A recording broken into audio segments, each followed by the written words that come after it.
કરવામાં આવે એવી માંગ થઈ રહી છે। આ બધા વચ્ચે સરકાર ટૂંક સમયમાં રાહત સહાય પેકેજ જાહેર કરશે। મુખ્યમંત્રી ભૂપેન્દ્ર પટેલે પોસ્ટ કરીને આ માહિતી આપી છે। તેમણે લખ્યું કે ધરતીપુત્રોના હિતને સર્વોચ્ચ પ્રાધાન્ય આપવામાં આવશે। ખેડૂતોને નુકસાનમાં સહાયરૂપ થવા માટે નિર્ણય લેવામાં આવશે। કમોસમી વરસાદથી ખેડૂતોને વ્યાપક પ્રમાણમાં નુકસાન થયું છે, ત્યારે આ અણધારી આફતમાં સરકાર ખેડૂતોની પડખે ઊભી છે।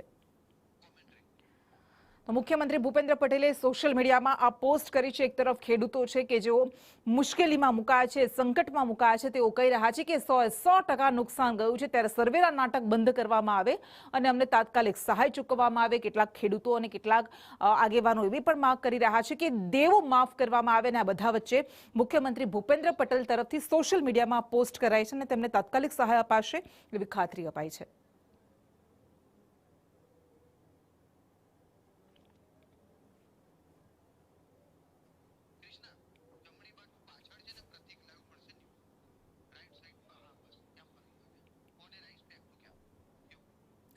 અને સંવાદદાતા પ્રતીક જાદવ આપણી સાથે જોડાઈ ગયા છે। પ્રતીક, આખા રાજ્યભરના અલગ અલગ જિલ્લામાંથી ખેડૂતોને ખૂબ મોટું નુકસાન થયું છે। ઉત્તર ગુજરાતનો ખેડૂત હોય, સૌરાષ્ટ્રનો ખેડૂત હોય, અને આ બધા વચ્ચે મુખ્યમંત્રી ભૂપેન્દ્ર પટેલ તરફથી આ ખાતરી આપવામાં આવી છે।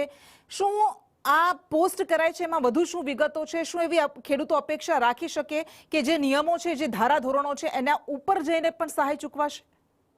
कृष्णा, एक बे जिल्ला नहीं परंतु राज्यभर में सार्वत्रिक कमोसमी वरसाद पड़्यो है और आज कारणथी तमाम जिल्लाओना खेडूतोने खूब मोटुं नुकसान थयुं छे। आज कारणथी खेडूतो छे ते आर्थिक रीते पायमाल थाय छे ने खेडूतो मांग करी रह्या छे के तेमने सहाय करवामां आवे। आ सतत विपक्ष पण मांग करी रह्यो छे, सतत सरकार पर दबाव बनावी रह्यो छे के सरकार छे ते जाहेरात करे राहत पेकेज माटेनी। आ वखते सर्वे न करवामां आवे, सर्वे विना ज जाहेरात करवामां आवे, कारण के ज्यारे पण सर्वे थतो होय छे त्यारे सहाय चूकववामां विलंब थतो होय छे। आज कारणथी खेडूतो आकरा पाणीए छे, विपक्ष आकरा पाणीए छे। सतत दबाव बनाववामां आवी रह्यो छे सरकार उपर के सर्वे विना आ प्रकारनुं राहत पेकेज छे ते जाहेर करवामां आवे। आज कारणथी आज मुख्यमंत्रीए पण एक पोस्ट सोशियल मीडियामां करी छे अने તેમણે કહ્યું છે કે ખેડૂતો માટે નિર્ણય કરવામાં આવશે, ખૂબ જ ટૂંક સમયમાં રાહત પેકેજ છે તેની જાહેરાત કરવામાં આવશે। અને આજકાલથી હવે સૌ કોઈની નજર એના ઉપર છે કે કયા પ્રકારનું રાહત પેકેજ જાહેર કરવામાં છે, કારણ કે ભૂતકાળમાં કમોસમી વરસાદના માટે અનેક રાહત પેકેજ જાહેર કરવામાં આવે છે, પરંતુ આ રાહત પેકેજમાં અનેક ખેડૂતો એવા છે કે જે આ રાહત પેકેજથી વંચિત રહ્યા છે, કારણ કે જ્યારે પણ આ પ્રકારના રાહત પેકેજની જાહેરાત કરાતી હોય છે ત્યારે